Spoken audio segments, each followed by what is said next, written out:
আসসালামু আলাইকুম। আমি মোহাম্মদ নুর আলম। আমার প্রিয় ভাই ও বোন, আমরা ভাই বোন 8 জন। আমার মেজে বোন মারা গেছে। এখন আমরা ভাই বোন 7 জন আছে জীবিত। আমার মা জীবিত আছে। বাবা 2004 সালে মারা গিয়েছে। আমার মা দীর্ঘদিন অসুস্থ। আমাদের ফ্যামিলি মেম্বার সবাই অবগত আছেন। দীর্ঘ 1 বছর আমার মা আমাদের নিজের বাড়িতে থাকতে পারে না। কেন থাকতে পারে না সেটা আমরা ভাইয়েরা বোনেরা সবাই অবগত আছি। আজ আমার মা আমার কাছে অনেক কান্নাকাটি করেছে নিজের স্বামীর বিঠায় ওঠার জন্য। আপনারা জানেন আমি ঘর ভেঙেছি।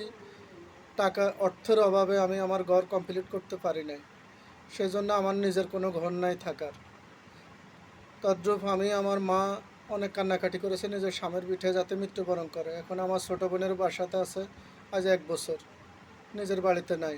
এখন আমি আমার ওয়াইফকে বলেছি আমার মার পাশে থাকার জন্য। আমার ওয়াইফ আমাকে নিষেধ করে দিয়েছে, পাশে থাকবে না।